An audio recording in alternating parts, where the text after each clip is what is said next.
अस्सलामुअलैकुम वरहमतुल्लाहि वबरकातुहू। मैं सैयद नुसरत सिरातल मुस्तकीम से। आइए, जैसे कि पिछली मेरी वीडियो में आपको मैंने कहा था कि मैं नोहिरा शेख के बारे में कुछ बताना चाहती हूँ आपको, जो सच्चाई है। और पहले आपको ये बता दूँ मैं कि मुझे कोई पॉलिटिक्स से वास्ता नहीं है और ना ही मुझे पैसा जो है, जो लोग ये बताते हैं कि जो पैसे से इंसान को ख़रीद सकते हैं, तो मैं पैसे के बिल्कुल भी, क्योंकि अल्हम्दुलिल्लाह अच्छी फैमिली से रही हूँ मैं, और पैसा इम्प्रेस नहीं कर सकता है मुझे।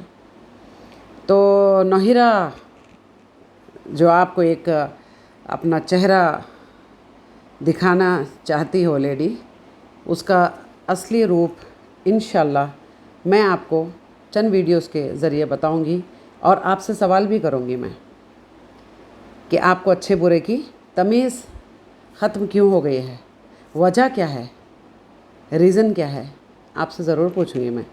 तो मेरी गुजारिश है ये वीडियो आप एंड तक देखें। शायद हो सकता है इसका पार्ट 2 भी बने, एक वीडियो में बहुत तवील हो जाएगा, तो आप बने रहिए और वीडियो देखिए। आइए, जो नोहिरा शेख हज़ारों लोगों का जो इन्वेस्टमेंट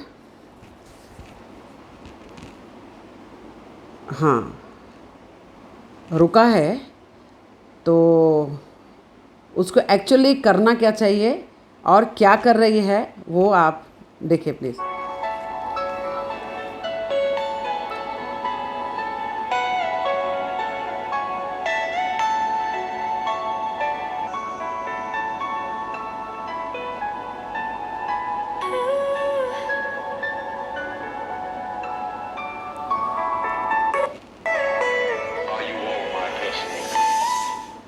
अस्सलाम वालेकुम नाज़रीन, फिर से एक बार आज आपके बीच में मौजूद है हीरा ग्रुप ऑफ कंपनीज़ की सीईओ नोहिरा शेख, जिन्होंने लगातार एक के बाद एक जो है अपने मार्स का इनाग्रेशन किया है, यानी मार्स को अपने दोबारा से स्टार्ट किया है अपने हैदराबाद से लेकर। जी, अब आइए असलियत जो है वो जानने की कोशिश करते हैं। जो नोहिरा शेख का पर्दा जो फाश हुआ है, जो भी इन्वेस्टर्स जो तकलीफ़ में आए हैं, जितने लोग भी जो गरीब बहुत बुरी हालत से गुज़रे हैं, कई लोग तो अपनी जानें दी है, तो मुझे ये ताज्जुब हो रहा है कि अगर कैफियत ऐसी थी कि लोग, गरीब लोग आज भी ऑफ़िस के बाहर वेट करते हैं और कुछ लोग ऑफ़िस के अंदर भी जाके बात करते हैं, तो होना ये चाहिए था कि पैसे अगर देना है लोगों का माल जैसे लिए हैं। देखिए, आज ये जो बातें करती है कि 20 साल से मैं दे रही हूँ, बेशक दे रहे हैं, तो वो पब्लिक का जो इन्वेस्टर्स का पैसा है। आप 60-40 की बात करते हो नोहिरा मैडम, तो आप ये भी समझे कि इन्वेस्टर्स जो है उन्होंने अपना माल आपके पास पैसा लगाया है, तो आप बिज़नेस किए हैं, राइट। आप अपने जेब से या घर से लाकर बिज़नेस नहीं किए हैं। आप कौन सी फैमिली से हो, कहाँ से हो, वो सब पूरी दुनिया जानती है, राइट। तो आप ये नहीं बोल सकते हैं कि तुम जो जितना पैसा लगाए हैं मैंने उतना पैसा तुमको दे दिया है, ये नहीं बोल सकते हम। काफ़ी लोगों का पैसा दिए नहीं हैं। बहुत सारे लोग हैं जो आज भी आस उम्मीद लगा के बैठे हैं, और ये ज़िद और अकड़ की बात ये करती है कि मुझ पे जो भी केस दर्ज किए हैं और मुझे 2.5 साल जो अंदर रखे हैं, उन लोगों को मैं नहीं दूंगी, डायरेक्ट नहीं दूंगी। वो जाए कोर्ट के ज़रिए, वो तो अंडरस्टूड है। वो सिविल मैटर है, कोर्ट में अगर आप अपील करते हैं, दर्ज भी करते हैं केस, तो वहीं पर चलेगा। वो तो बोलने वाली बात ही नहीं है ना वो।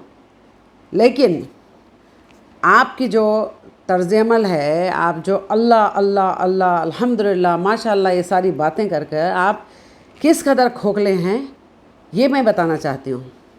न्यू बिज़नेस स्टार्ट करने की ज़रूरत नहीं थी आपको, इसीलिए नहीं थी क्योंकि सोचिए, जिन घरों में चूल्हे नहीं जल रहे हैं, जिन घरों में मजबूरी परेशानी आपकी वजह से आई है, वजह तो बनते हैं ना, इंसान बनता है ना।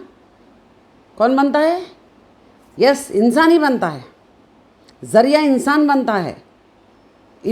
बर्बादी का जितने लोगों का ज़रिया बने हैं ना, वो आप बने हैं। तो आपको न्यू बिज़नेस की ज़रूरत क्या थी मैडम? न्यू बिज़नेस में इतना इन्वेस्टमेंट लगाने की आपको ज़रूरत क्या थी मैडम? एक आम जनता की बात मैं कर रही हूँ, ये आम अल्फाजों में मैं बात कर रही हूँ आपसे, क्योंकि आपसे 2-3 बार मीटिंग मेरी हो चुकी है। आपने ही इनवाइट किया था, अनवर साहब ने इनवाइट किया था आपके घर पे, और लास्ट टाइम जब आपका ये जो भी कांड हो रहा था उससे पहले प्रेस मीट में भी मैं थी वहाँ पर मौजूद, सामने ही बैठी थी मैं, और मैं नज़ारा देख रही थी आप कितने पर घबराए हुए थे। हाँ, और किस कदर वहशत तारी हो गई थी आप पर कि पता नहीं कौन आएगा, कौन पकड़ेगा, कौन ये, समझे आप। ऐसा पहले तो काम करे ही नहीं जिसमें इंसान को डर हो। हक़ की बात करे, हक़ का काम करे, जहाँ पर डर ना हो। बेशक आप जो बिज़नेस स्टार्ट किए हैं और लोग आके इंटरव्यू ले रहे हैं आपसे, तो एक सवाल मेरा आपसे है कि आप इस बिज़नेस स्टार्ट करने से पहले सोचना चाहिए था कि इतना इन्वेस्टमेंट की जगह अगर मैं इसका 70% भी लोगों को देती हूँ, 70% पूरी तरीक़े से मुतमईन कर दूँ उनको 70% में, तो सोचिए आप किस कदर दुआएं मिलती थी आपको। जी हाँ, आज आप बोलती है कि मेरे साथ ऐसे किए, मेरे साथ वैसे किए, समझे आप। तो कहाँ कहाँ से पब्लिक, कितने लोग आपके पास इन्वेस्ट किए थे, बहुत लोग। तो आप न्यू बिज़नेस स्टार्ट करने से पहले आप 10 बार सोचते। हाँ, सोचने की सलाहियत ही नहीं है मैडम। जो पैसा है ना वो देना स्टार्ट करें, ये भी मैं बोल चुकी थी आपको अनवर साहब के ज़रिए, राइट। लेकिन नहीं, आप महलात में कैसे जी सकते हैं बताइए आप। आपके पास इन्वेस्टर्स का अमाउंट है, आप कैसे महलात में जी सकते हैं? आप कैसे बड़ा बड़ा इन्वेस्ट कर सकते हैं कारोबार में? मुझे इसका जवाब दीजिए प्लीज़। अपने ज़मीर को झिझोड़िए आप, जो मर चुका है ना। हाँ जी हाँ, आइए, कई लोगों की तो दास्तां हैं आपके साथ। अब आपकी बहू, ठीक है, आपकी बहू, आपके लड़के की सेकंड वाइफ, फर्स्ट वाइफ तो बहुत आलीशान तरीके से जी रही है, सेकंड वाइफ की हालत क्या है आप अपनी आँखों से देखिए। अभी मैं बता रही हूँ, बच्चे, बीमार बच्चे। क्यों? सेकंड वाइफ को हक़ नहीं है जीने का? सेकंड वाइफ को दर्जा नहीं मिलेगा? सेकंड वाइफ को प्रॉपर्टी में हिस्सा नहीं मिलेगा? सेकंड वाइफ को कोई भी ऐशोआराम नहीं मिलेगा? बताइए आप। अब आप उसकी ज़बानी सुने, आप, मैं बता रही हूँ, अभी सुनिए। जी जिंदा थे और वो मिले भी हैं मुझसे। उनका नाम क्या था? अलीबा, जो कि बायोलॉजिकल फादर थे अबू बकर के या फिर कोई और थे? नहीं, बायोलॉजिकल फादर। बच्चे पूरे नौहरा शेख के उनसे ही हैं और किसी शौहर से नहीं है। तो नौहरा शेख के अभी कोई प्रेजेंट हस्बैंड है या नहीं? नौहरा शेख ने कुछ और शादियां की है क्या? जहाँ तक मुझे पता है, इनके जेल जाने से पहले तक तो थे 4 शौहर, चौथे शौहर थे उनके। अब आने के बाद तो पता नहीं मुझे। ओके, आप बताइए, जो आप पर जुल्म हुआ नौहरा शेख की तरफ से, आपको डराया धमकाया गया कि खुला पेपर पर साइन कर दो, तो मतलब क्या चाह रहे थे वो लोग आखिर? वो मतलब उनका बोलना ये है कि इस्लाम में 4 निकाह जायज़ है। तो अगर मेरा बेटा तुम्हारे से निकाह करा है या तुमको छोड़ना चाह रहा है तो कोई ज़बरदस्ती नहीं है। तो तुम या तो वो तलाक ले ले या तो तुम खुला ले लो। बेहतर है कि तुम खुला ले लो, क्योंकि तुम्हारे कंप्लेंट ज़्यादा है ना माँ, तुम आती हो ना मेरे पास। वो मेरा बच्चा तो कुछ नहीं बोल रहा है तुमको। तो उस बात पर मैं बोली कि अगर मैं आपको सबसे पहले तो बिठाकर दोनों की बात सुननी चाहिए, जो आप कभी नहीं किए 12 साल में। जब भी मुझे तकलीफ हद से ज़्यादा हुई है, जब मुझे बर्दाश्त नहीं हो रहा है, मैं आपके पास अप्रोच हज़ारों बार हुई हूँ। ये बात कब की बोल रही हूँ मैं? अब की, जब ये जेल से वापस आई तब, जब आखिरी बार गई मैं उनसे मिलने के लिए। तो जब ये बात बोली मैं उनको, तो वो कह रही हैं तो क्या हुआ? अगर नहीं, ये सब तो मामला तो माँ बहुत महीने से चल रहा है ना, क्या हुआ? अब तुम खुला ले लो, बेहतर है कि तुम खुला ले लो, तुम्हारी ज़िंदगी खुशी से तुम गुजारो। बच्चे कहाँ जाएंगे? बच्चों को लेके गुजारो, अब क्या करेंगे? अब हो गया, जो होना था वो हो गया ना माँ। अभी तुम खुला ले लो, जो भी है, जो देता है, जो भी करना है, जिनको बुलाना है सब कर लो, ये टेंशन से निकल जाओ माँ तुम। तो यानी नौहरा क्या तकलीफ होती है? आपको पता है कि आपको थैलेसीमिया है? हाँ, क्या तकलीफ होती है आपको? बहुत तकलीफ होती है।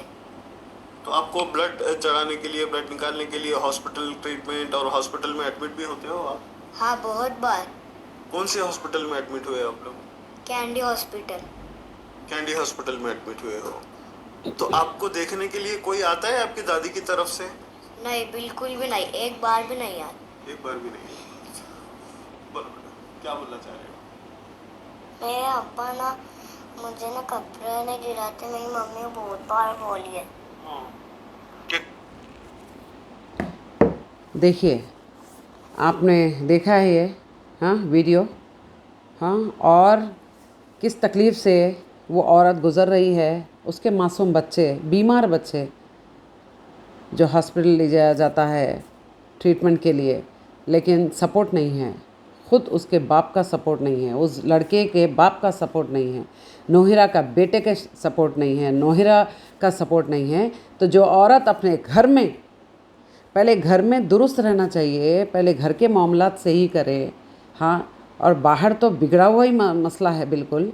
तो आप बताइए कि उम्मीद क्या लगा सकते हैं आप? जो दिखता है ना वो बहुत डेंजर है, याद रखना आप। जो अपने आप को मठा कर एक बनावटी फैब्रिकेटेड है, आप समझने की कोशिश करें, अभी भी सेम चल रहा है।